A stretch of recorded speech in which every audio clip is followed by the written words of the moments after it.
Right? We're alive. Sportskeeda Wrestling right now with a lot of big news today. An unfortunate situation involving Jon Moxley. He has officially checked into an inpatient rehab facility. We'll talk about that and how the wrestling world has truly shown their support behind him in this big story. Plus, we've learned something significant about the Bella Twins. The Bella Twins have returned from hiatus, and they are saying that something you were expecting from them is not going to happen. Plus, we've learned that the forbidden door that AEW has opened up with many other major wrestling promotions around the world has closed. We'll get into all of it on today's Sportskeeda Wrestling Top Story of the Day. Watch out, watch out, watch out, watch out! Watch out, watch out, watch out. That's right. Three-headed Cerberus right here. Mr. Rick Uccino coming to us from the Nasty Natty. We have Jose G from a state that is shaped like a certain part of the male anatomy. And I'm just a big old a-hole from Chicago. What's going on, everybody? I'm Kev Kelm, Jose G, Rick Uccino with me. A lot of news to get into today. We have some unfortunate news. And almost in every story, some people are saying these are all bad stories. I don't know if they're all bad stories, but we'll get into them. And if you're watching live, get into the conversation, especially if you're here for the first time with us live or watching on demand. Jump into the comments below. We do the top story 5 days a week. Plus, we have content with Vince Russo every single Monday night. We have a live show as well with Dutch Mantel, the legendary Dutch Mantel. Rick is there hosting it with him on Friday nights after SmackDown and Rampage. Exclusive interviews, so much more. And we have it available in a podcast form. Apple, Spotify, all those good things. All right, enough housekeeping. Let's get into it. Watch out, watch out, watch out indeed. Jon Moxley. We learned this sad news late last night that Jon Moxley, confirmed by Tony Khan, AEW president, has entered an inpatient rehab facility and will be out of action for the foreseeable future. How long that'll be, we don't know. And that isn't really the important part. But, you know, I'm very happy to see that maybe the conversation around people with some type of substance issue or some type of addiction disease of some kind, and how those things develop. 10 years ago, I think people would have been a lot more critical of this. Now, I think there's a majority of people, even if this happened in WWE, I think people are kind of like, no, this is the right thing to do. This is, especially if you have a family now and things like that. It's a way different conversation around the topic, right, Rick?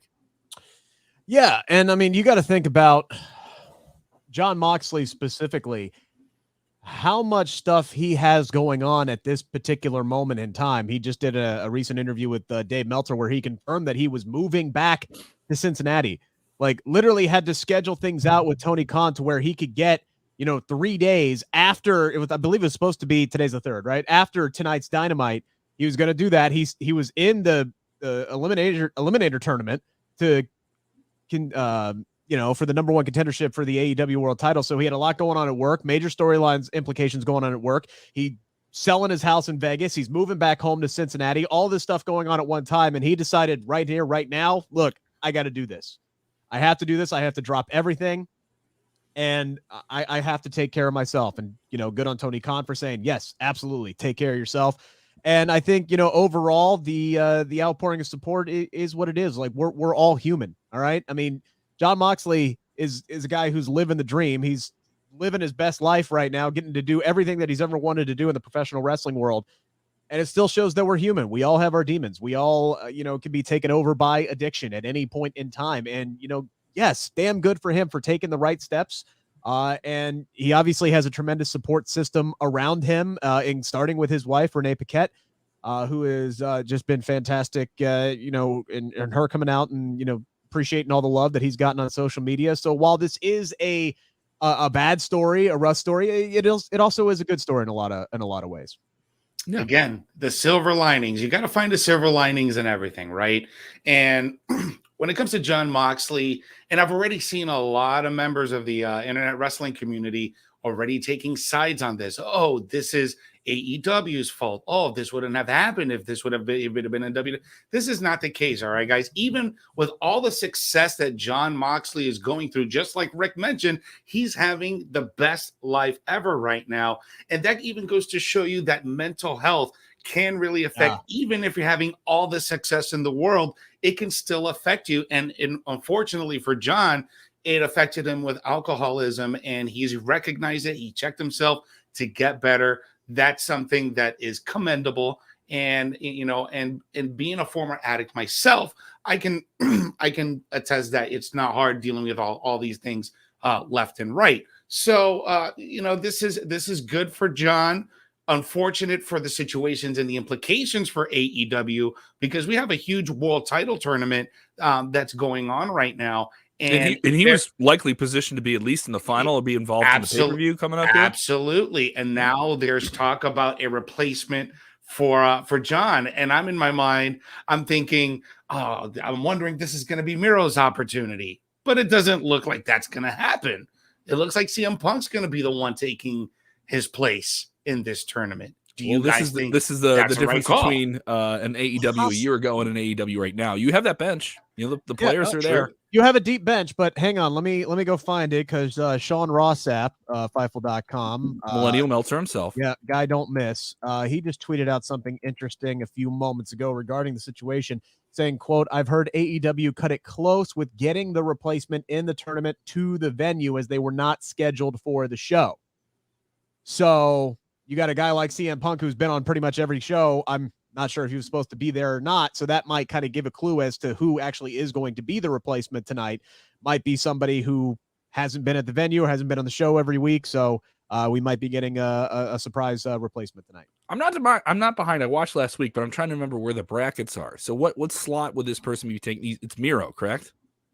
I would hope, because Miro's not even in this tournament at all. He should have been, which he should have been. And I made a rant about this. We have quite a few on the deal. Jose is so passionate about Miro. It's almost like me with Liv Morgan and my bitching with her booking. We have a few people in the chat saying that they should put Miro in. They really should. If they don't, this is going to be a big missed opportunity to capitalize on something great. But who am I, right? Who am I? Mm-hmm. The thing is, if you put a guy like CM Punk, because it alters your plans. Well, maybe Jon Moxley was supposed to win, and that's now you completely altering it. So it all depends on what were the plans for the tournament, who was the winner in the end, how much does Jon Moxley bowing out upset the apple cart here.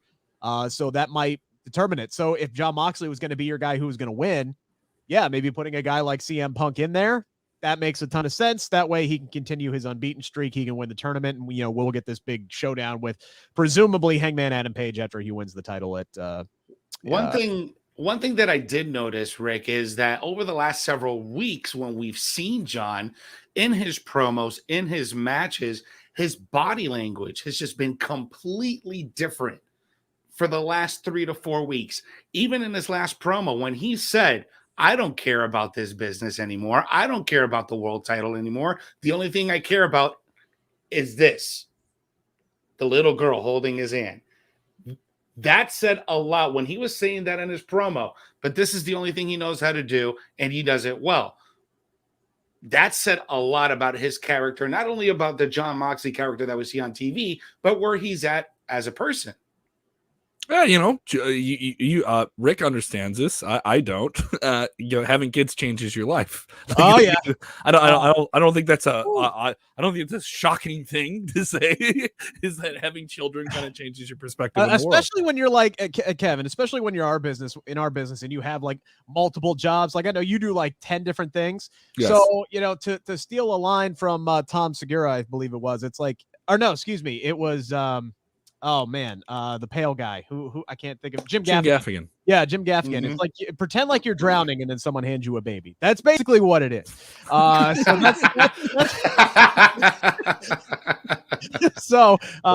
kind of how when you're in. Those are Rick's takes on parenthood. So Rick, you just paid a college loan payment and then you were told we're having a baby. Yeah, it's like, hey, I just got.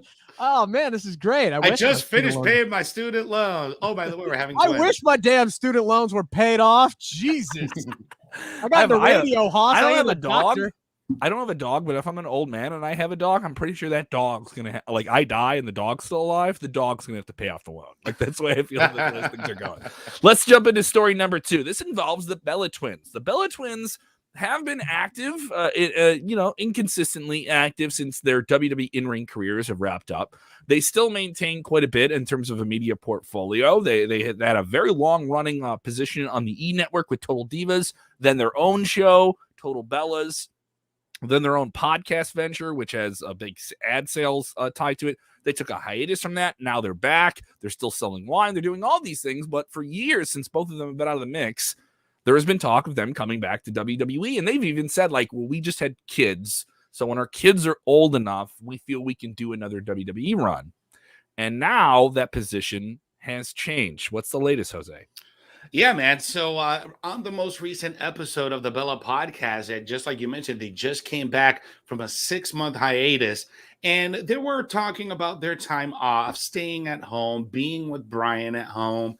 And, ever since the last season of, the Bella show over there, the reality show that they have, Brian nor Birdie appear on the show because they don't want to be on the show. They don't want to be followed around cameras.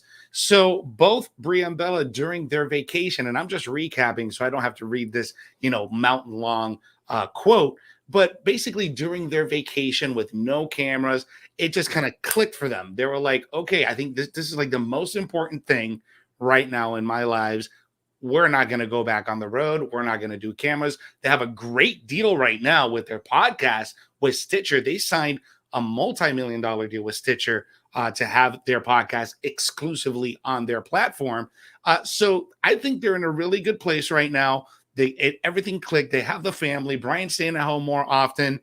I think this is just a great formula for them to move along. If they want to have a run later on as Hall of Famers, they can. They can probably do an appearance at the Royal Rumble. But for right now, for the big Bella fans out there, don't expect them in the ring back anytime soon. Yeah, I think the biggest thing for them, right, was those women's tag team titles. Like they really, really wanted those. Like that, they would have been built for those back in the day, and probably would have been like the premier tag team in the women's division if they were around when they were full-time absolutely competitors. And I talked to Brie Bella last summer. Oh my God, I can't even remember. Maybe that was 2019. She was talking about, look, before Nikki got injured, they were actually slated to come back and compete for the women's tag team titles and actually have a run with them and feud with the Iconics over the tag team titles. So that is something that I know that they really wanted to do. And that's been like the one big thing on their mantle that they haven't accomplished, that they didn't get to do. So that's like the big fish out there that like keeps drawing them back to this possibility. But at a certain point, you realize there are other more important things going on right now. Nikki's health obviously is a big part of that. It's a neck injury. She already came back from it once. Neck injury. And a cyst on the brain. Just how important are those women's tag team titles? Yeah, they whatever came back. You could accomplish in the wrestling ring at this point. You're already Hall of Famers. You got a wine, a freaking clothesline. You got $1 million pocket. They're set, bro. They don't need to come back. Need this. Just enjoy the fruits of your labor, girls. And they already did a comeback. Special appearances tops, bro. Do the Undertaker route. Special appearances. That's it. You got to toss Bailey down a ramp at WrestleMania. It's fine. It's good. And other people saying you may see them in the Royal Rumble. They haven't worked a Rumble, have they? I don't think they've worked one. No. That's something they haven't done. I think that's something they could do. That's very limited. Here's my thing. I do think they wrestle again. I just don't know when that will be. Under what circumstances. I think Brie would be a slam dunk just because she's not dealing with the the neck issues. But we'll see. Yeah, there's a lot going on here. Never say never, as they say. Yeah. Quick before we jump into our next story, Kevin. Rick, you mentioned something coming down the line here that just came down the line about Kyle O'Reilly's contract. PW Insider. What's the latest before we jump in to this Forbidden Door story? Yeah, so Kyle O'Reilly, you could put him as the next name on the top tier of NXT stars whose contract is expiring soon at the end of this year. So we've heard about Johnny Gargano. Obviously, we know about the whole Adam Cole situation. Pete Dunne before he re-signed. And this is something, again, that Sean Rossap has talked a lot about. They did a lot of contract restructuring, and we're trying to get people to re-sign back in 2019. And a lot of them said, nope, we're not going to do that. We're not going to re-sign in 2019 for a lot of different reasons. And now you're starting to get more and more of these coming to light that their contract situations are up. So we already have 2 members of the Undisputed Era over in AEW. Could we possibly have a third one, Jose, that hops over there? Could we just leave Roderick Strong holding the bag in NXT 2.0? It seems very likely because Kyle O'Reilly isn't really someone, and this is not a knock on Kyle, because Kyle is very good at what he does. But to me, in my opinion, Kyle O'Reilly isn't someone you see on the main roster. He's not that bigger, larger than life character that's going to captivate you and sell out arenas. You know what I'm saying? Yeah. Kyle O'Reilly seems to be like a good fit for AEW, especially with all the history that's there with Adam Cole. So one would try to say, that's going to be like the foregone conclusion. Maybe he returns to Japan. I don't know, but AEW seems like a good fit if he decides not to resign. And he's not the star he once was in NXT, and that isn't to say that he can't be. But they haven't positioned him at the top of the card in a couple of months now, and for a better part of the last year, he was. So it's been a very stark difference from where he was before this NXT reboot with 2.0 and injection of a lot of new talent and new faces, which NXT needs to do. They need to present those people and feature them. But he was not featured in this recent Halloween Havoc show. He's in more of a complementary role to a new star in Von Wagner to develop a tag team, which is not something that says you're going to be in the title hunt like you were for the better part of the last year, and you're going after the big belt on NXT. And so that's just within NXT, let alone within WWE as a whole. But I do think he's one of those guys that could be an exception in terms of his size if he went to the main roster because of the pedigree and the talent and the technique that he has. I don't think WWE wants to lose another name. If there's another way they can keep someone in the fold, I think they're going to try and do it. But at the same time, they didn't mind losing Bray Wyatt. They didn't mind losing all these other people, and they're still going to sell out a football stadium for WrestleMania. So in the bigger scope of things, if Kyle O'Reilly leaves, does that stop Monday Night Raw, NXT, and SmackDown? No, it doesn't. No, it doesn't. And Kevin, this is something that we talked about when, they relaunched NXT 2.0 and they brought in all these young, fresh faces. Is something I brought up to you on Inside Cradle. We'll have another episode coming out tomorrow night at 8:00. One of the things I brought up was I was concerned about certain names on the roster, the Johnny Garganos, the Kyle O'Reillys, the Adam Coles, the Pete Dunnes, and the Tommaso Ciampas of the world, see what their role and how that was going to be changed. When everything got underway. And with the exception of Tommaso Ciampa, some people are already out of the company. Some people's roles have vastly diminished, and we could have 2 guys who might be on their way out, and Johnny Gargano and Kyle O'Reilly. We'll see. They could also resign. They could also resign. Yeah, I'm less inclined to think about that with Gargano because he's advanced the presentation, what he does so much to be not just, I'm a great wrestler. I can be a quote unquote sports entertainer. I can cut promos. I can do all these different things. And he's Gargano, really, yeah. So I would say there's some things he's doing that make me more inclined to think that he would stay in WWE. And the size thing isn't an issue with him. If WWE's talking about how they just want guys that he kind of trumps that because he's grandfathered in to some degree in terms of what he's already done and then stuff he's done recently. I'm more inclined to think that he stays. Kyle O'Reilly, it's up in the air. There's a lot of people up in the air. And then the inverse of this is going to be near the end of 2022 or middle of 2022 when you'll have a lot of all elite deals that are going to come up. And some people are going to be offered a very... That's going to be the biggest one right there. Just because of all the people there's going to be a big name. A big name in All Elite Wrestling is going to sign with WWE. And someone's going to be offered money. And that's when it's going to get really, really fun. That's when it's going to get really, really fun because this has been such a one-sided affair. It's always been, oh my God, they brought in Christian. Oh my God, it's CM Punk. Oh my God, they brought in Bryan Danielson. Just wait till some of these guys start coming over to WWE. It's going to be like if they really want to break down the forbidden door, right? Like they should have an annual or maybe every 4-year draft between all the brands of wrestling. One representative from WWE, one representative from AEW, and that way you make your picks. Everybody's happy. You imagine the viewership on that, bro? Yeah, but could you imagine the ratings? Could you imagine the legal team that you would have to be brought in to clear all that red tape? You would have a better shot of getting a whale out of the Pacific Ocean to make sushi with. I think we But would get in imagine the trouble. viewership. Imagine the demo. Jose, I think we would get in trouble if we did that as a mock draft. Like I think like there would be like if we did that as a mock draft here on Sportskeeda, there would be a phone call. Desist? Yeah, cease and desist. Like they're like it's a fantasy draft. Still desist. Like, yeah. Let's get into our closing story here of the day. The Forbidden Door was such a fun and exciting thing for some people, but as quickly as it opened, it is quickly closed. So this was a kind of triple-headed relationship between All Elite Wrestling trying to form some type of anti-WWE Super League of trading talent with New Japan Pro Wrestling, which was struggling in the pandemic, and Impact Wrestling, which had its own significant challenges in the pandemic. Both of those brands, some of them with fans, some of their events without, a lot of logistical challenges. You saw Kenta come over to Dynamite and perform on television. Several big names from New Japan perform on television. Several names from All Elite be able to do some things with New Japan here in the United States on their New Japan Strong brand, and a lot of collaboration between AEW and Impact, to the point where Tony Khan was basically cosplaying as Vince McMahon type character on Impact. And you had the Impact World Championship for the majority of the last year held by someone from All Elite Wrestling, and Kenny Omega had it. He didn't drop it. He beat your top guys. He dropped it to another All Elite name who was okay with dropping it to an Impact guy. So let's break it down. This door has closed. What are the details here? Before I jump into the details, Kevin, let's make this very clear. Tony Khan wishes he was a bad Vince McMahon on his best day, all right? Because Tony Khan played a frat boy with a trust fund type of villain on Impact, all right? So he was Shane McMahon.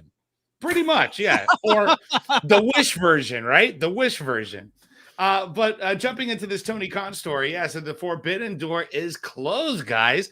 Today, Tony Khan confirmed this during his interview with the Wrestling Observer, and he stated that nothing is booked right now with Impact Wrestling. He did say that the door still remains open to working with them in the future. Just like you mentioned, there's been a lot of crossovers in the past.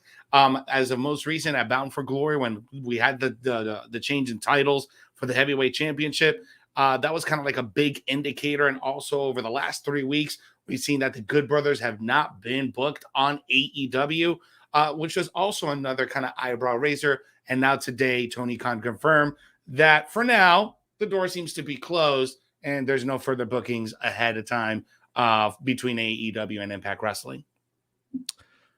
Here's the thing. Wasn't this supposed to change the world? Has the blue already come off the rose? Wasn't this supposed to move the needle? Like, when did we give up on this? I think it jumped. Wasn't CM Punk supposed to move the needle? Ooh, I didn't say that. Here's the problem. I'm just saying. Yeah. Here's the problem, guys. All right. It's too damn much. There's too damn much wrestling to pay attention to, even for people whose jobs it is to cover this.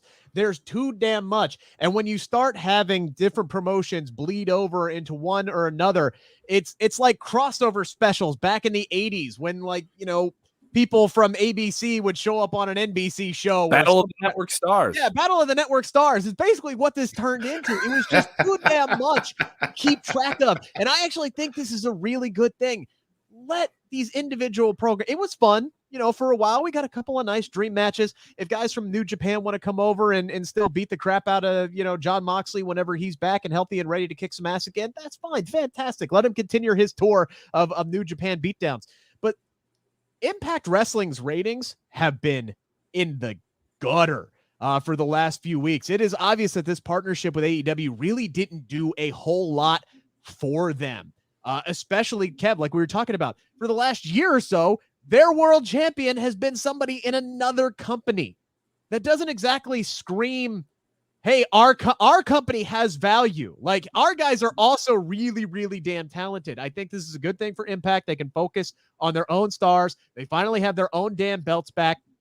They have a lot of talent there. They just brought in the Inspiration, formerly known as the Iconics. They have a lot of really good things working there in Impact. They can focus on their own brand. And then AEW's roster, which is roughly the size of a college football team at this point, they can focus on getting their own people on TV and putting them in their own storylines. It's fine every once in a while, but I think it just got too bogged down and too much and too heavy. It was time to just... Here's the tough question. Who got the best of this?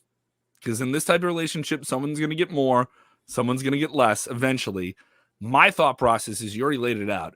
Impact, they gained something from it, but it was a short-term gain. It was a very, very short-term gain. And New Japan got something out of this that they needed, but it's kind of a break-even point for them as they now get ready to really start doing live events again. They're going to have Wrestle Kingdom. This is something they needed to establish their brand in the United States again in the pandemic when they can't run events, right? And that was a big thing they wanted to do pre-pandemic. So New Japan, I think, may have gotten a little bit more out of this than Impact did, despite Impact throwing all of this TV time at All Elite Wrestling stars. And I'm going to say this. I think All Elite got greedy. They got really greedy with someone else's TV time. They got really greedy with putting someone else's world title on their top guy and said, oh, well, we're not going to have our guy lose to one of your guys. We'll have our guys beat your guys up. We'll have our guys play a fun patty cake with the Elite, and we can have them for a while. And that's about it. None of your women gained anything from this. You had Deonna Purrazzo, who could have had an awesome match with Britt Baker. You didn't do it. You could have done all these different things. You could have had an Impact team run in and love an invasion, but that didn't happen. Ollie didn't give that away. All right. So to me, it was kind of a surprising thing here. We're changing the graphics before we pop off here. I don't know what happened with Jose, but I'm of the thought that I think Ollie benefited the most from this relationship.